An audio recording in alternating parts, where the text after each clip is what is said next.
Hello everyone, welcome back to this session. We are going to start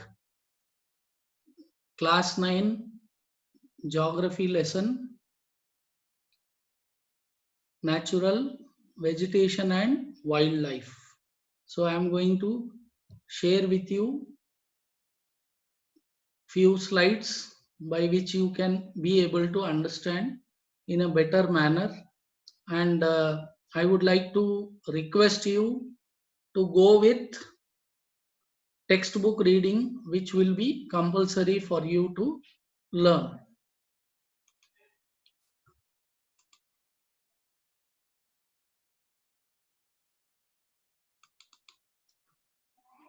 So natural vegetation and wildlife.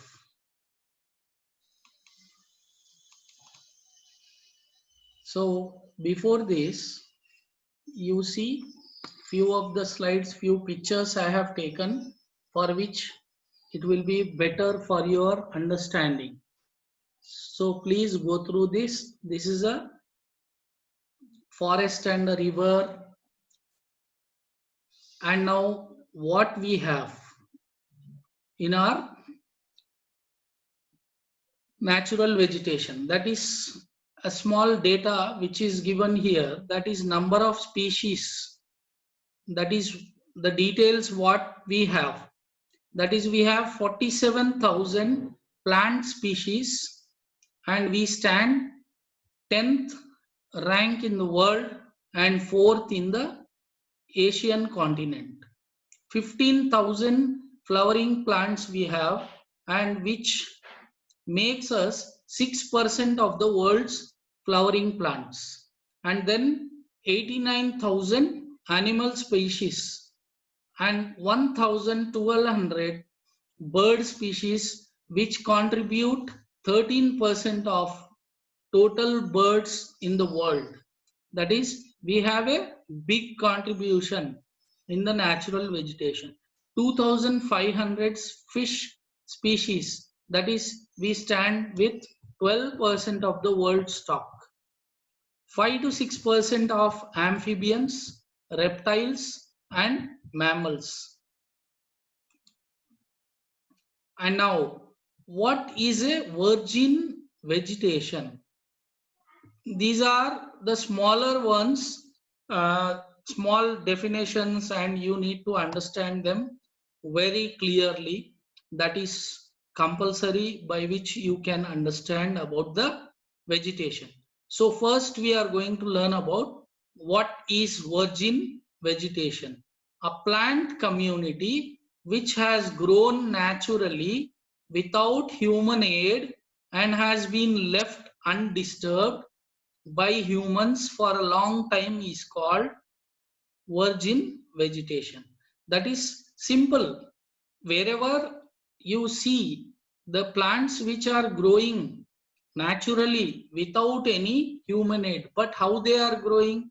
Maybe because of pollination or moisture carried out by the winds or any other things. So in that way they grow naturally wherever they get that vegetation, and then they have been left undisturbed.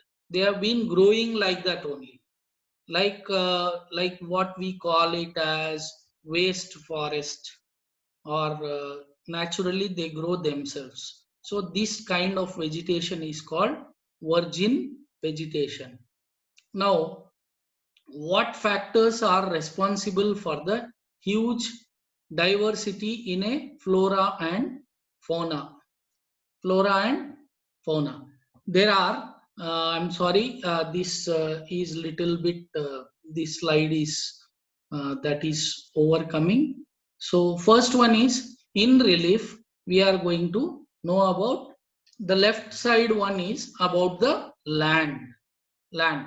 Nature of land influences the type of vegetation. That's natural. So how the land is, if generally what we see, if land is fertile, they grow very good plants or crops or anything, and if they get good water resources, they get more growth, like that. nature of land influences the type of vegetation. So nature of land is the first and foremost important thing what is needed. Then fertile level land is generally devoted to agriculture. Wherever in our country we find wherever fertile soil, there generally it goes for agriculture only. And undulating and rough terrain are areas where grasslands and woodlands develop and give shelter to variety of wildlife. That is, undulating means there is no fixed way of fertility or anything, and they are rough terrain. They may be slopes, they may be small mountains, where you find lot of undulation. And then we find even when rainwater comes, the moisture is carried down to the slopes, and all these areas become grasslands and woodlands. Woodlands means where bigger trees grow. Those are called woodlands, which they give shelter to different types of wildlife. And to the right side coming, it is about soil.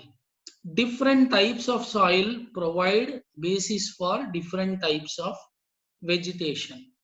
See, why different types? So as we all studied in agriculture, right? Black soil is for growing cotton.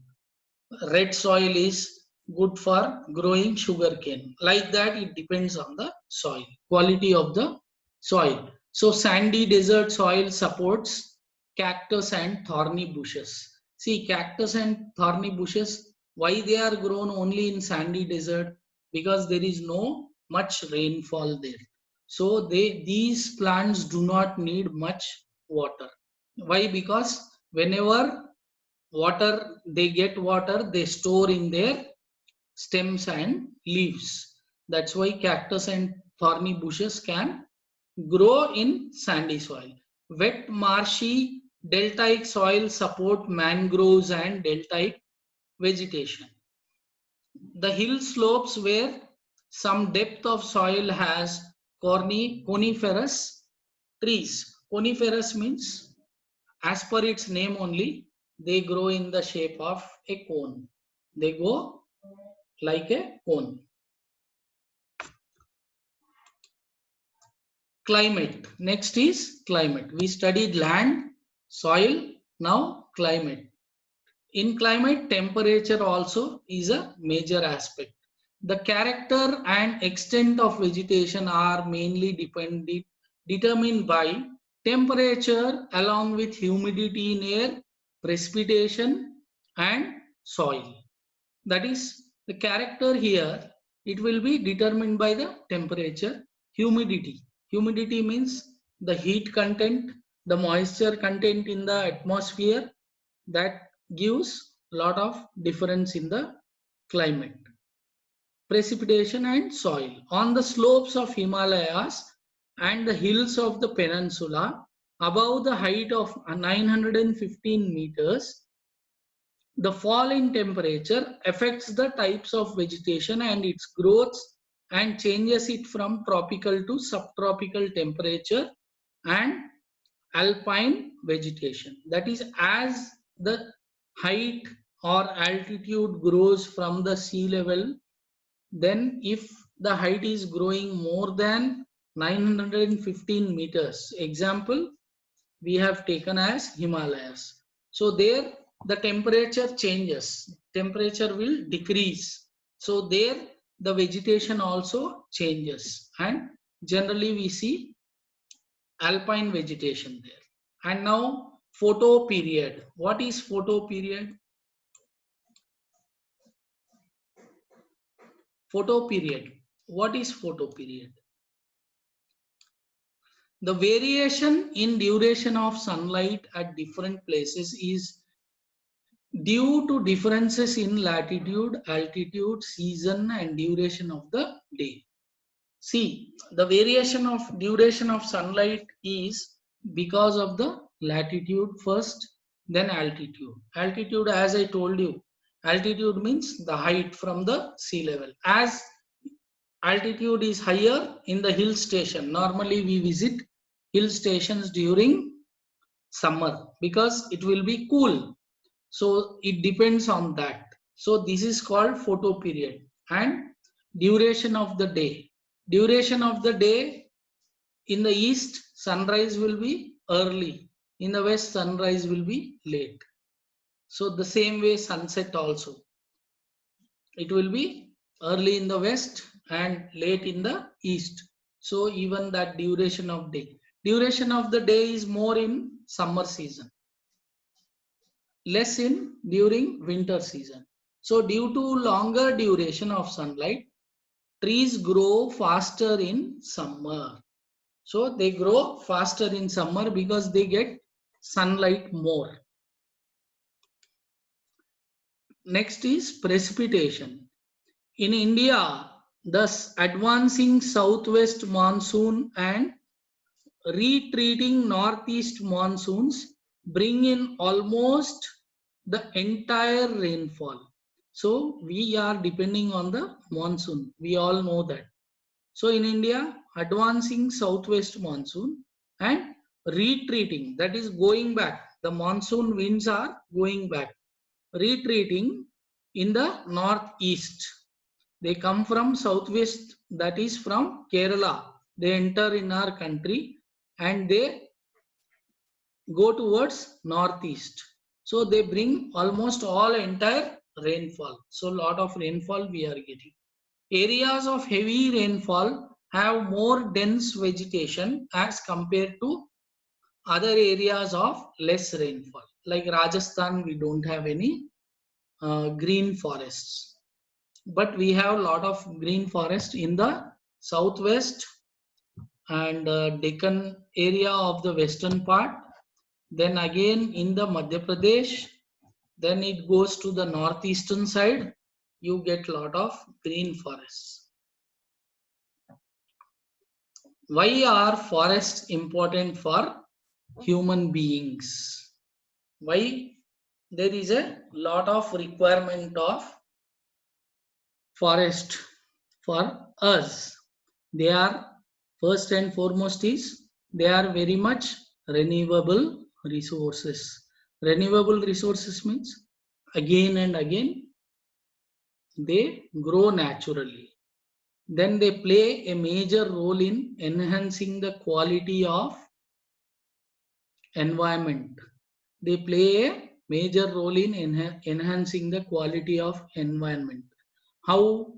That is, they are giving us good air, oxygen, and good weather conditions, climatic conditions. All this is possible only because of forests. They modify local climate. So it depends on the climate also. Because of forest, we get good breeze and air. Control soil erosion. They control the soil erosion. Whatever the soil are washed away during the rainy season or during the rains in the higher altitudes, that is on the mountains, they come to the foothill or they flow towards the slopes where they get settled. And these forests, if there are any forests, they stop that soil erosion. The carrying away by the water is called soil erosion. So whenever there is a rain, you see on the plain grounds, playgrounds and all, what happens?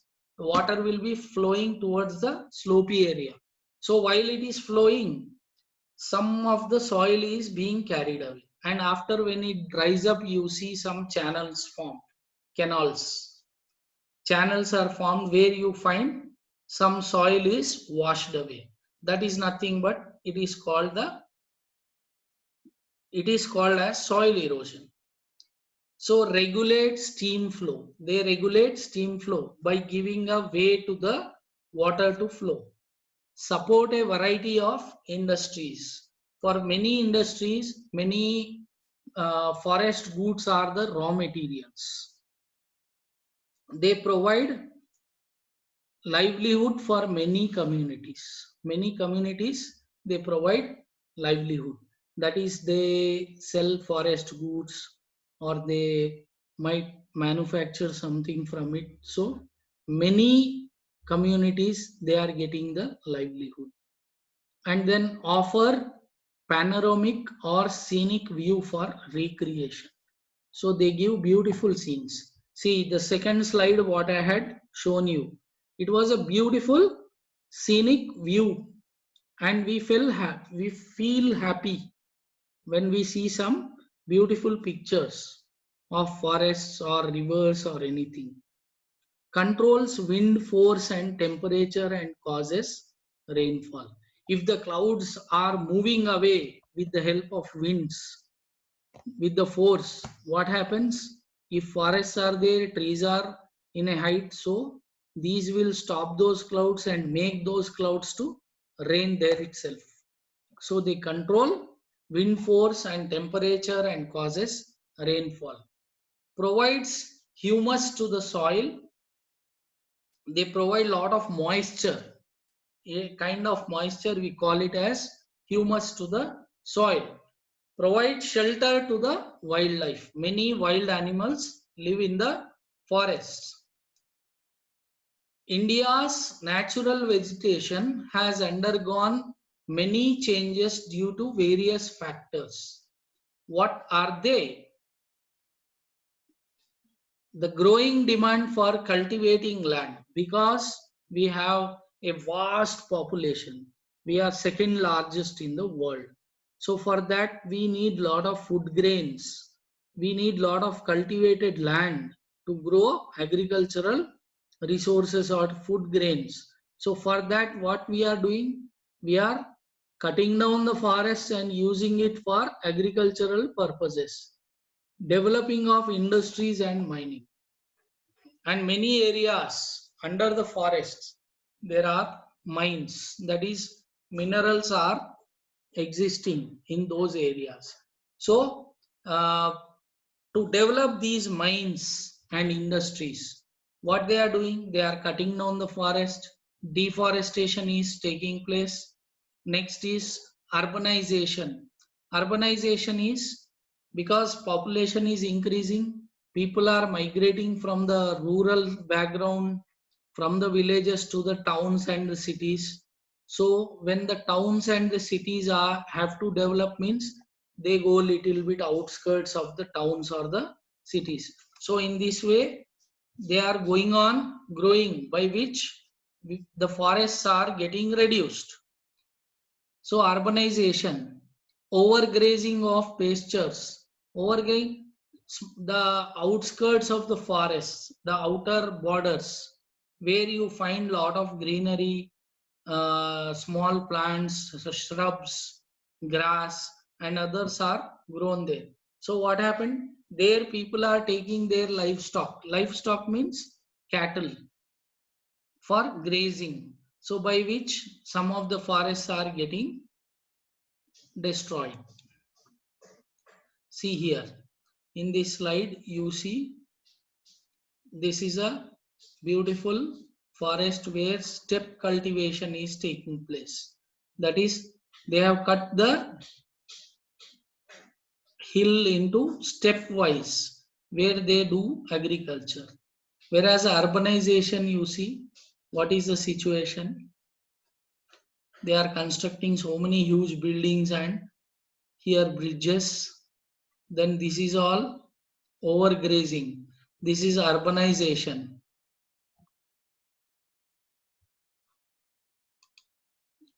What now we shall study about ecosystem.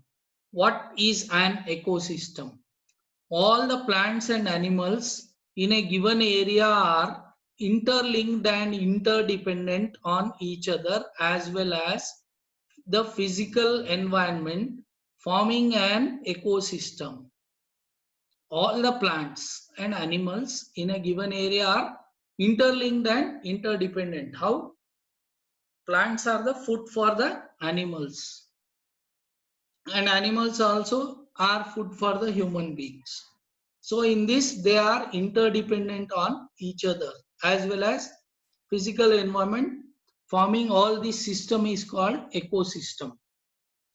Human beings also are an integral part of this ecosystem. So they are also one of the integral part. Differences between flora and fauna. What is flora? What is fauna?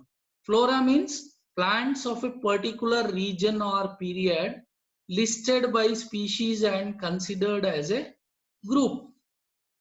They are considered as a group. Plants are called flora. Fauna, species of animals of a given area. Particular area, species of animals. Simplest way you can remember in such a way that plants are called flora, species of animals are called fauna. See now again, just in detail we can go. It is all available in the textbook, but I'll read out because I've prepared this slide. So a note on the Indian flora. 47,000 plant species, 10th in the world and 4th in Asia. 15,000 flowering plants, 6% of the world's total. India also rich in non-flowering plants like ferns, algae and fungi. Generally, algae and fungi we find most of these plants in the water, in the lakes, and they become the food for the aquatic animals. Flora ranges from one found in tropics to the Arctic region due to the country's varied relief, temperature and rainfall conditions. They differ from one area to another. Why? Because we have various types of climatic conditions. So we have India has tropical and subtropical. So that's why we have a place where snowfall is there, and again we have a desert in our country. Then we have islands in here. We have coastal area. We have Deccan Plateau area.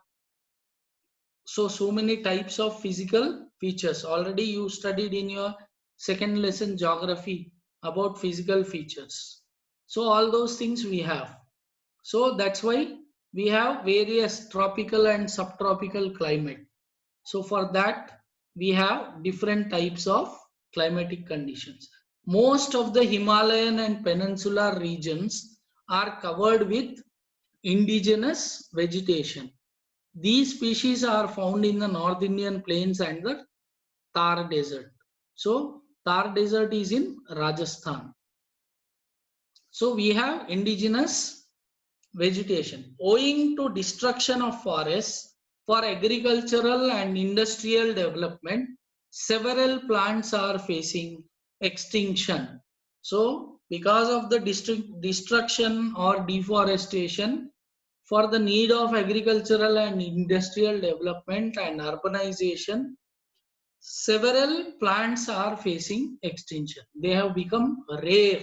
They became extinct. Now we need to search. The vegetal cover of India in large parts is no more natural in real sense. The naturality has gone. Now it is not seen in a natural way, except some inaccessible regions like Thar Desert or the Himalayas. The vegetation has been destroyed in some places or replaced or degraded by human occupancy. So only inaccessible regions means where people are not able to go further. So there where population is less. So generally it is like Thar Desert and parts of Himalayas. What are biomes? What is the basis of their grouping? These all given in your textbook. Some of them are in the sources, that is small boxes. A very large ecosystem on land having distinct types of vegetation and animal life is called a biome. large ecosystem on land which have distinct type of vegetation. Vegetation means forests or plants, and animal life is called a biome. Plant formations are used as basis of their grouping or identification. So for everything there is grouping or identification. So we need to know.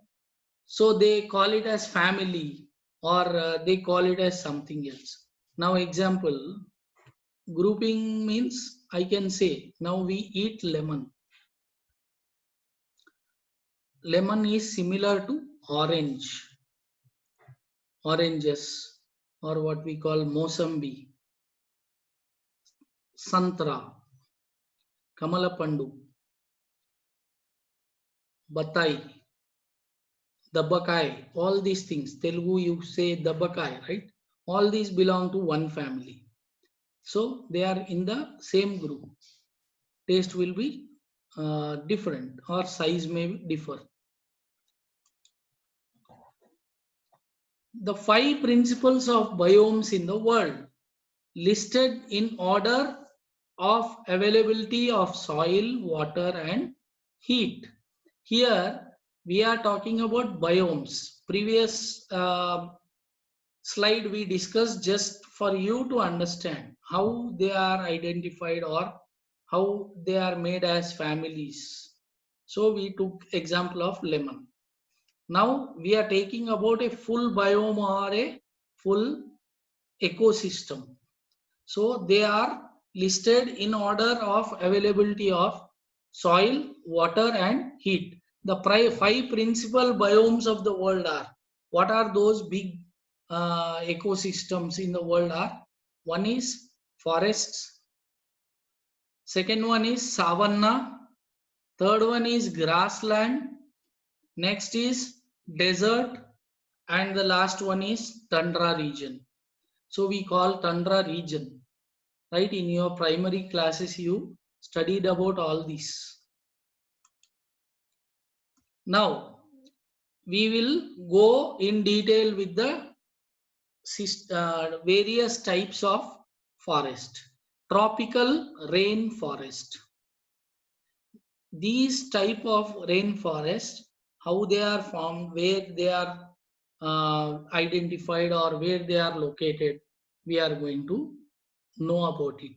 So these tropical rainforests require about 200 centimeters with short dry season. That is, summer should be very short, dry season should be short, and wherever there is more rainfall, there you find tropical rainforest.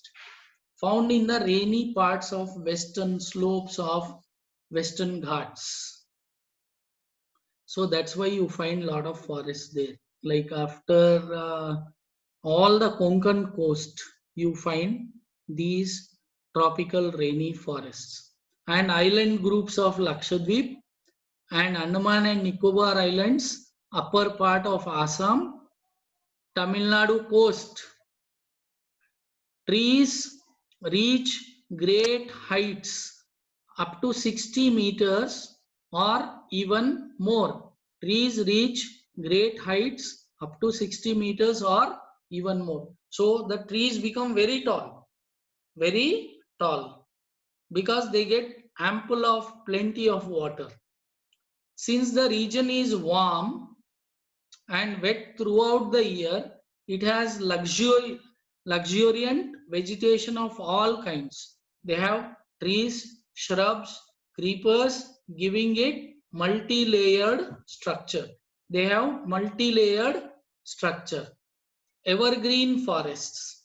Evergreen forest means, as there is no definite time for trees to shed their leaves, because always year long they are green, year long they are wet, so they do not have definite time for the trees to shed.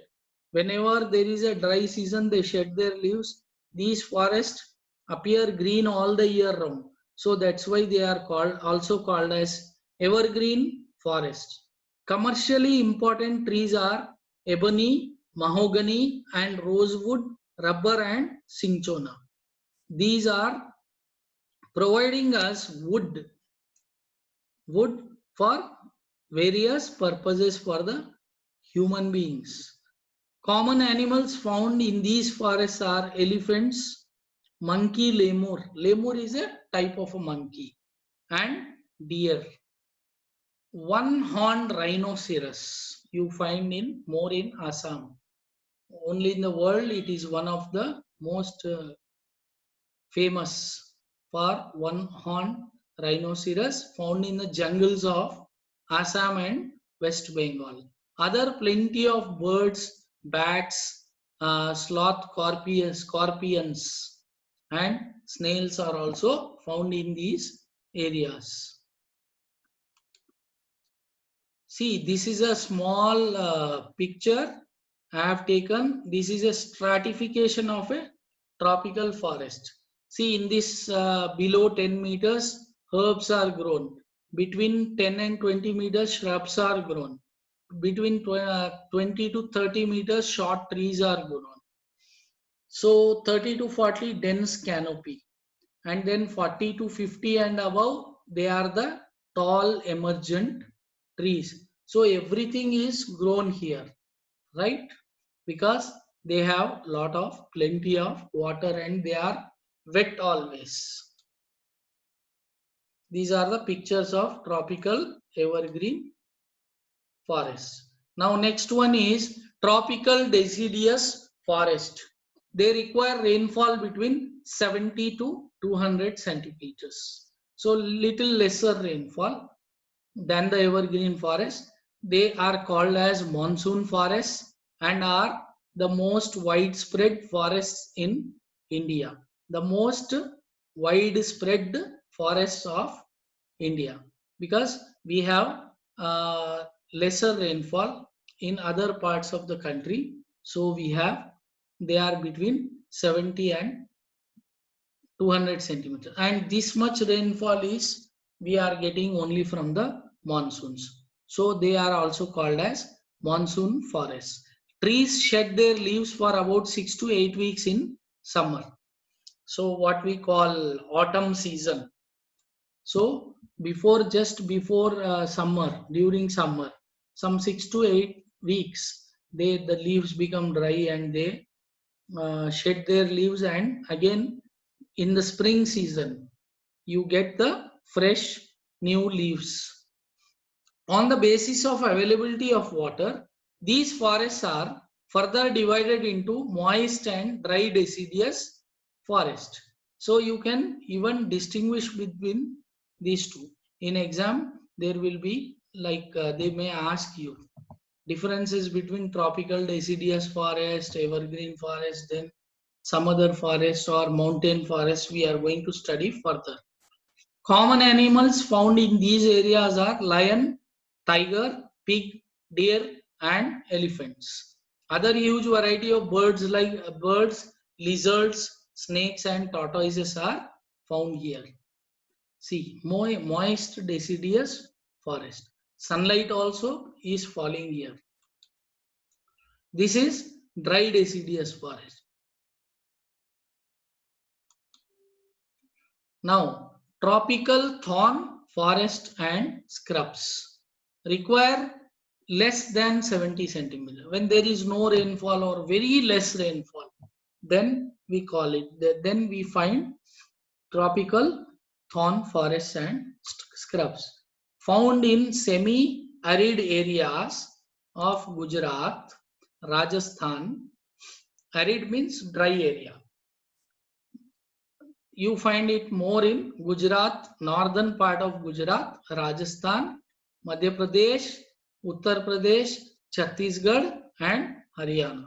Vegetation consists of thorny trees and bushes, acacias, cacti, palms, and euphorbias. These are the types of bushes, trees. Cacti means that is a family where cactus and many other types of plants are grown. That is, trees are scattered and have long roots penetrating deep into soil and spreading into a radical pattern to find water. So because non-availability of water, what happens? The trees are not grown nearby, or they won't grow naturally. So what happens? They grow a very distance, and their roots travel underground more faster and more longer in search of water. So they have very long roots. Stems are succulent to conserve water. Succulent means some of the stems you find when you cut the stem, you find more watery.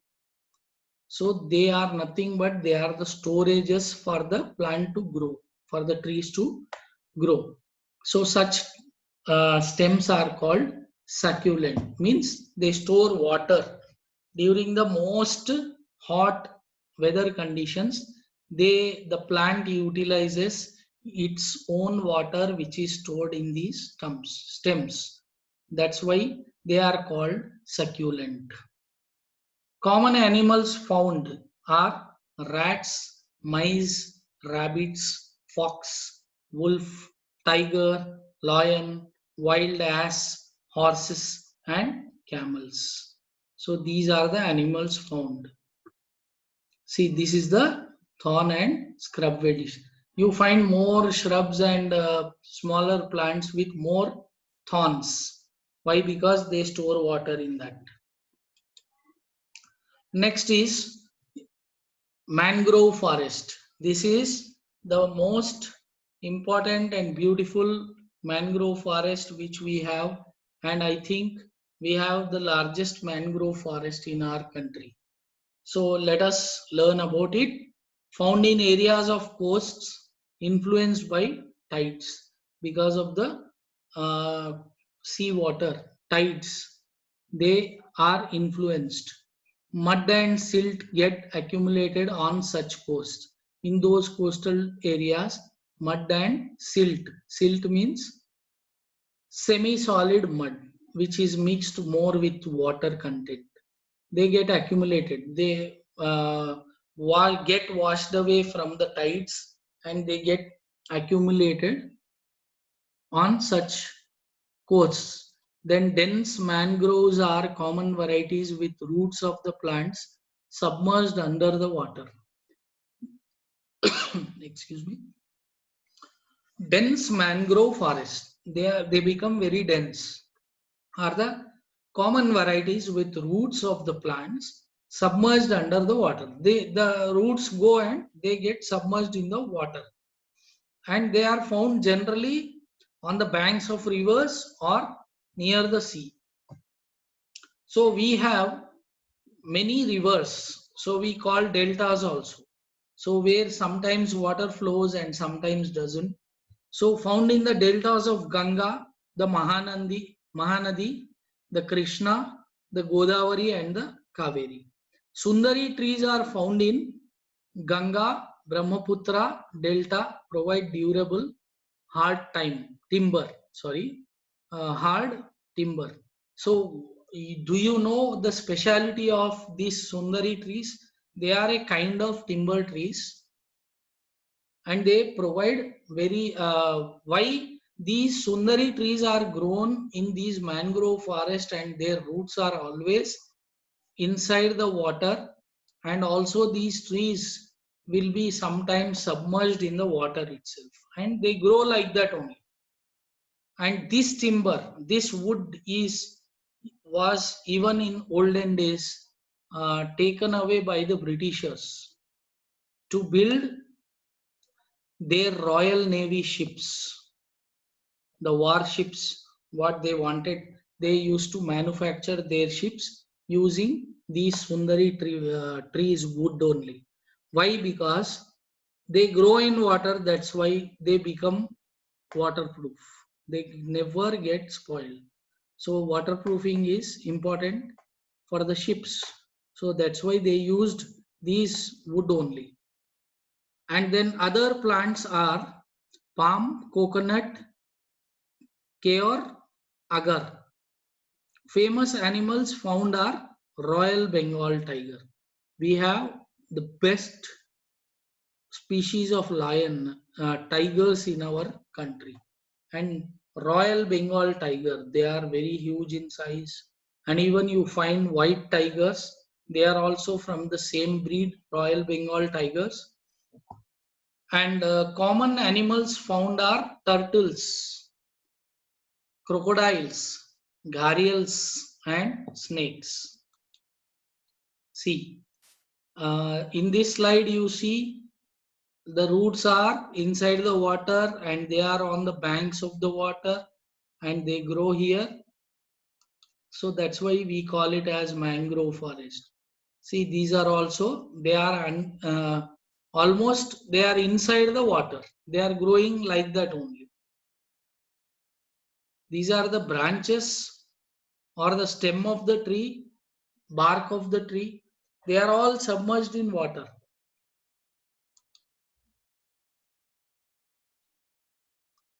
Mangrove forest. Now, next comes mountain forests. Mountain forest means here generally the trees are the forest which grow in the mountains. So first we will go from the down 1000 to 2000 meters of height from the sea level. Wet temperature and broad roof forests are grown and the trees are like oak and chestnut. Then next is 1500 to 3000 meters. Temperate forests with coniferous. I told you they grow, the trees grow in the shape of a cone. Pine trees are coniferous. They come under pine. Deodar. Deodar is one of a type of wood which we use commonly for our furniture, doors and other things. Silver fir, spruce, cedar, they are grown in the cedar are grown in the southern slopes of Himalayas.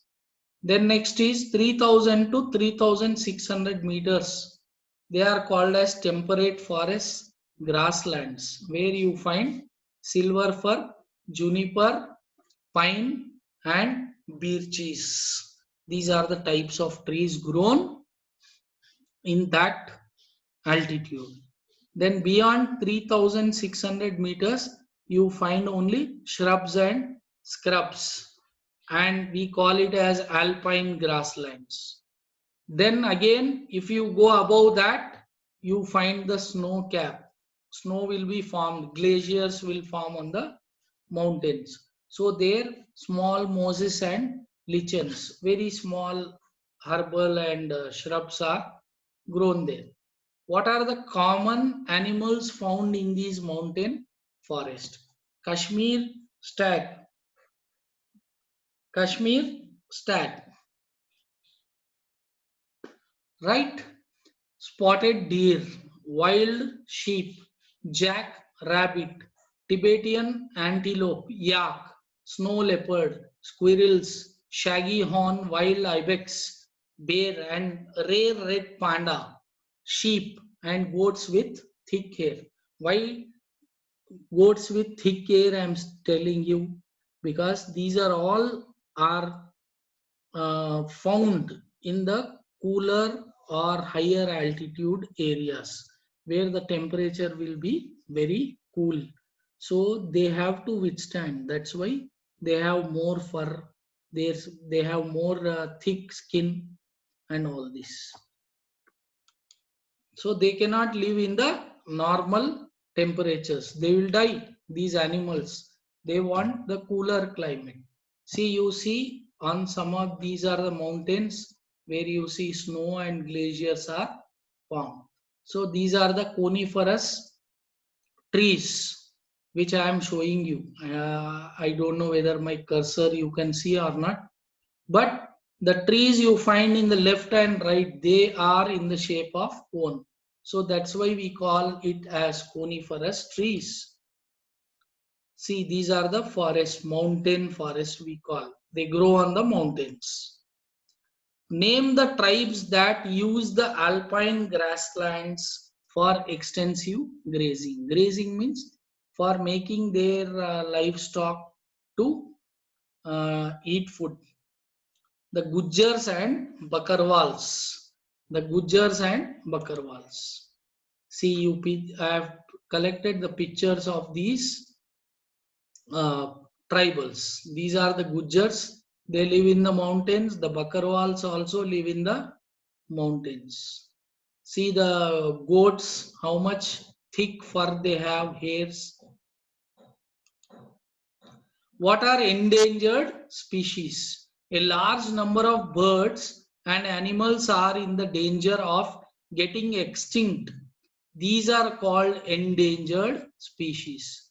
These are called endangered species when they are getting extinct. That we are not able to find them.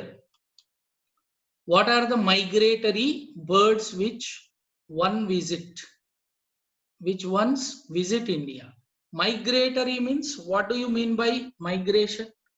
Going from one place to another.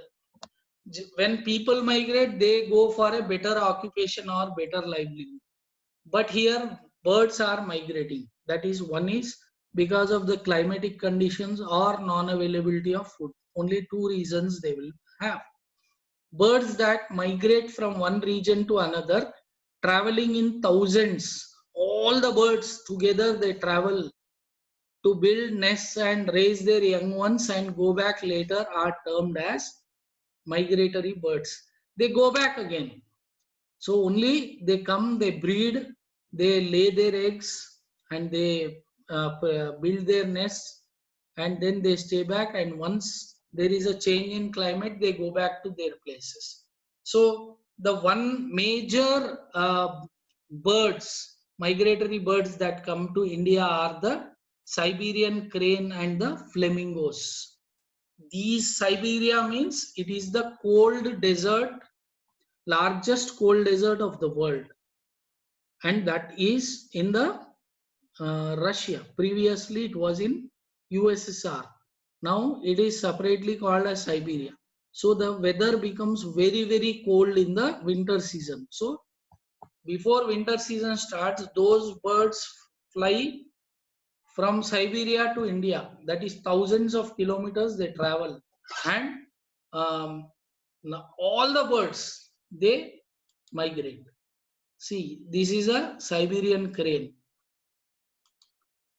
and they come, and mostly they come to the Orissa and Andhra Pradesh areas, Kolleru, Pulicat lakes, that areas they come.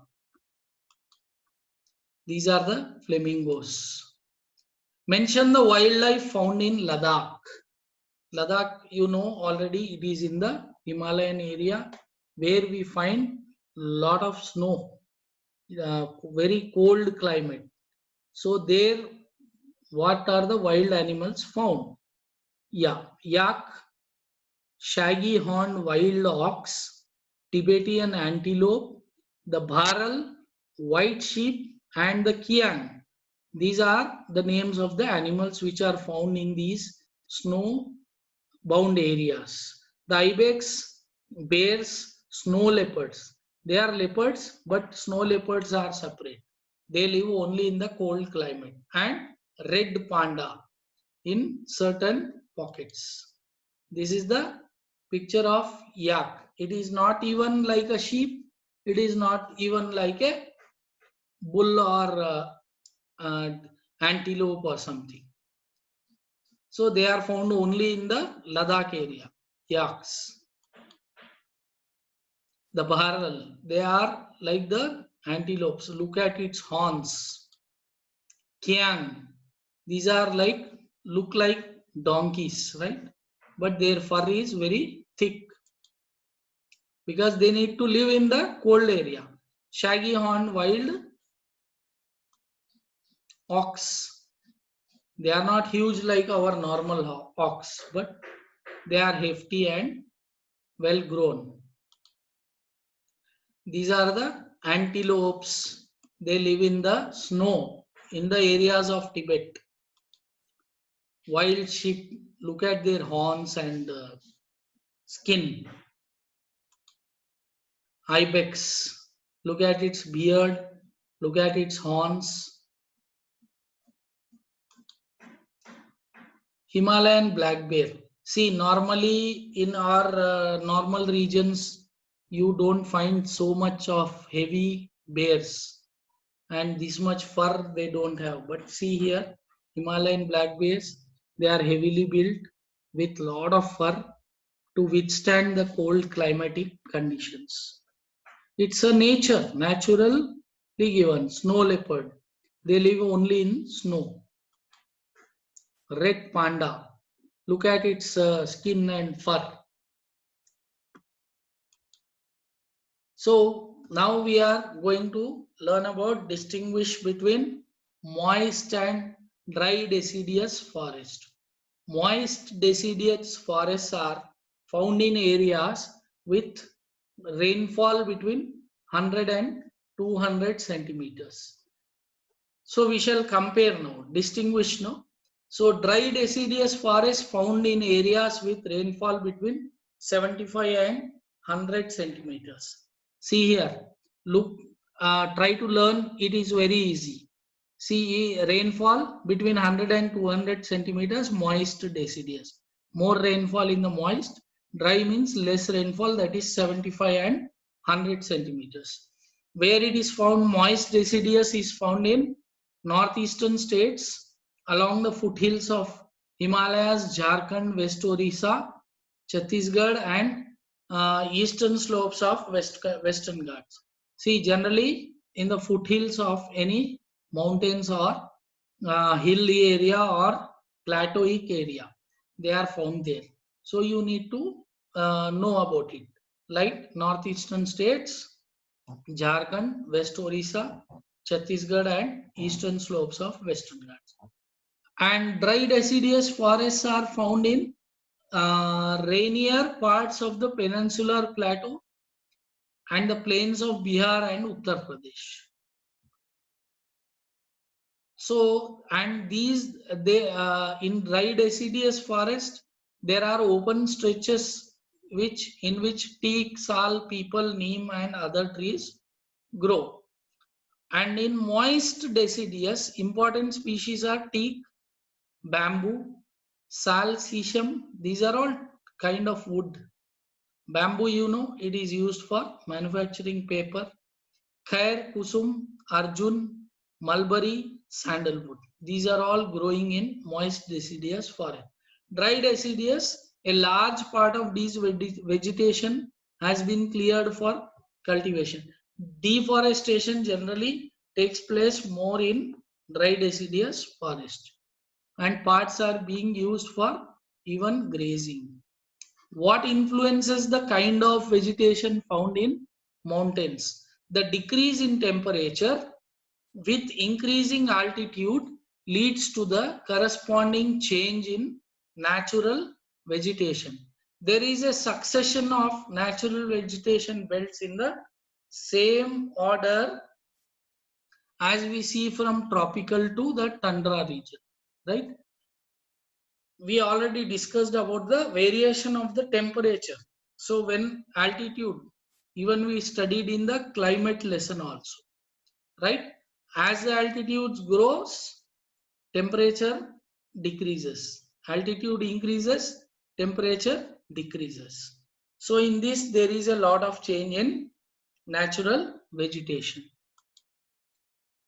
So now discuss the steps taken to conserve flora and fauna.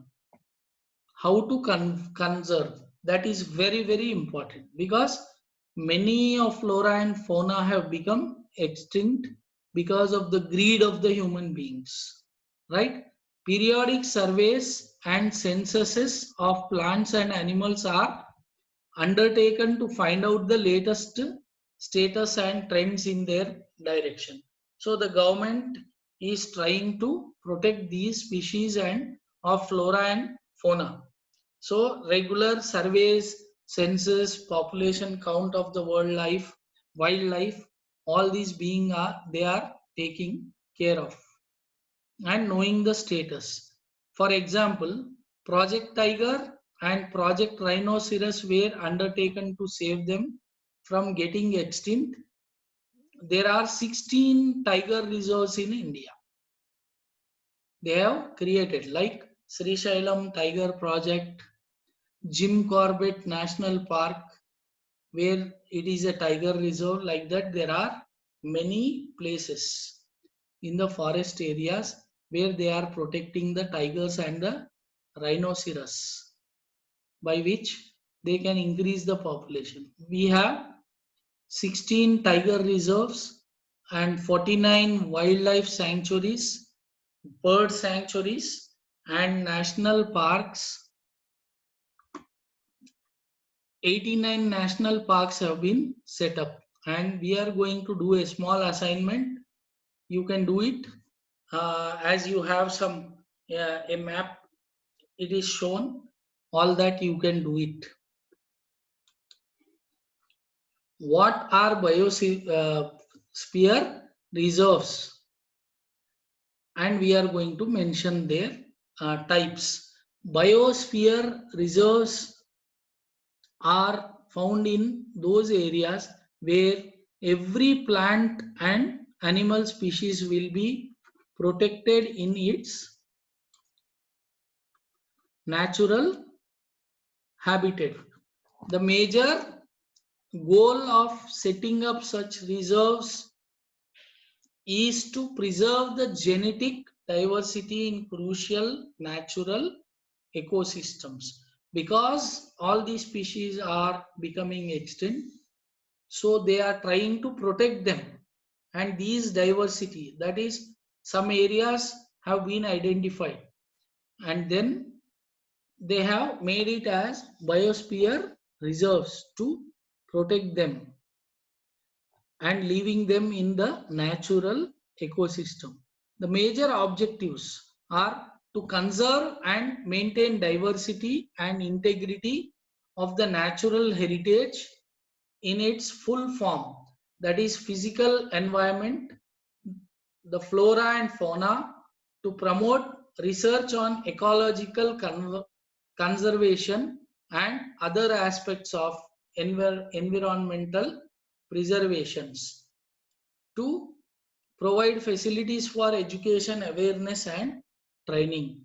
So they are conserving this to maintain diversity and integrity of the natural heritage, and then to protect the flora and fauna. Mainly it is for that only, for which the government is giving a lot of opportunities for research, and they are doing research on ecological conservation and even giving facilities for education and awareness and training to protect these biospheres. Name of the biosphere reserves, including the World Network of Biosphere Reserves, where they are located. Nilgiris, at the tri-junction of Kerala, Karnataka and Tamil Nadu. You find the Nilgiri forests, where a lot of coffee is grown, and you know all that sandalwood is famous of Nilgiris only. Then Nanda Devi, that is in Uttaranchal. Gulf of Mannar we call, that is in Tamil Nadu. Sundarbans. Sundarbans are the mangrove forests which are in West Bengal. I told you, one of the world's beautiful and best and largest mangrove forest, that is called as Sundarbans. Name the biosphere reserves in India and where they are located. Actually, these are the question answers which are the like an assignment, but I have made it for you for better understanding. Nilgiri, I told you. Then Nokrek in Meghalaya, Great Nicobar, Andaman and Nicobar Islands, Gulf of Mannar, Tamil Nadu, Manas in Assam, Sundarbans in West Bengal, Simplipal in Orissa, Dibru, Saikhowa in Assam, Dihang and Debang in Arunachal Pradesh, Panchmari in Madhya Pradesh, Kanchenjunga area, that is, see, various people pronounce it in various ways. So we call it as Kanchenjunga. Here D is silent. That is Kanchenjunga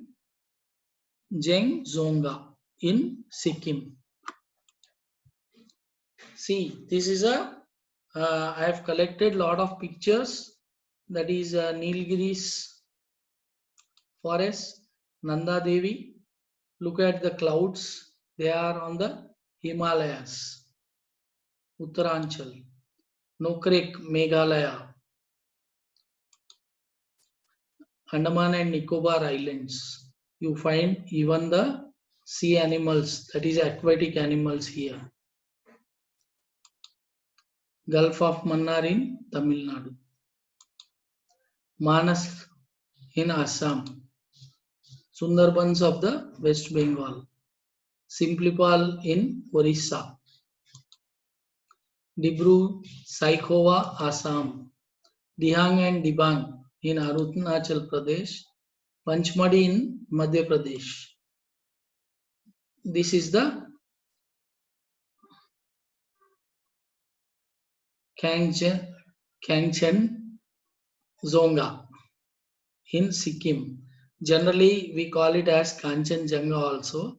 It is one of the mountain areas in Himalayas. That is, I think we studied in your second lesson in the physical features. Second highest altitude of the Himalayas in our country. Where are the following animals found? Elephants, rhinoceros in hot west forest of Assam, Karnataka and Kerala, lions and tigers in swampy and marshy lands of Assam and West Bengal, camels and wild ass in Gir forest in Gujarat, in the forests of Madhya Pradesh. Do you know that why Gir forest is famous? The world famous lions are existing only in the Gir forests. In India, we have lot of lions in Gir forests. See elephants, rhinoceros. This is the lion of the Gir forest. See beautiful tigers. These are all types of tigers. See, I found this picture with all the types, all the colors, right? That's why an awe-inspiring and heartwarming educational show featuring extremely rare golden tabby and snow white Bengal tigers, featuring the only display of its types with a variation of colors, featuring the very rare snow white tiger. This one is very rare. They can live only in the cold climate. One of the 13 alive in the world today. Only 13 snow tigers are alive, and led by the world. See, Royal Bengal tiger. Camels. They are found in Rann of Kutch in the desert area. Wild ass, donkeys. Peacocks. Desert fox. They live in the deserts. What are the species of animals facing major threat in the extinction? Hunting by greedy hunters for commercial purposes. They hunt and kill the animals for the skin, for the nails, and for the tusk of the elephants. Then Like that, many of the animals are killed for their greedy requirement. Pollution due to chemical and industrial waste, acid deposits in the aquatic areas, or even in the pollution, air pollution. Introduction of alien species. Reckless cutting of forests to bring land under cultivation and inhabitation. So these animals are scared. Steps taken by the government to protect the flora and fauna. So this is very important, like a 5-mark question. This is almost like a 5-mark question. 14 biosphere reserves have been set up in the country to protect flora and fauna. 4 out of these, namely Sundarbans, Nanda Devi, Gulf of Mannar and Nilgiris, have been included in the World Network of Biosphere Reserves. Financial and technical assistance is provided to many botanical gardens by the government since 1992. So they have started many reserves, and then they are giving a lot of financial support, technical assistance by doing a lot of research. Project Tiger, Project Rhino, Project Great Indian Bustard, and many other eco-developmental projects have been introduced. 89 national parks, 49 wildlife sanctuaries, and zoological gardens are set up to take care of natural heritage. So with this, I have made it a session, a very long session this time. Why? Because I wanted you all to understand very easily, by which I have collected a lot of pictures to show you. That's why it might have taken more time for this. So I expect all of you to go through the textbook, read the textbook properly, and there is a map given in your textbook where you find all the biospheres, uh, and then projects, all those things you need to practice in the map, and you will know which place it is existing. And then please do read the textbook, underline your key points, key sentences, and make a note in your notebooks, and prepare your own running notes or reading notes. Then you go through the textbook after watching this video, and then prepare your, as usual, assignments and notes. Thank you very much.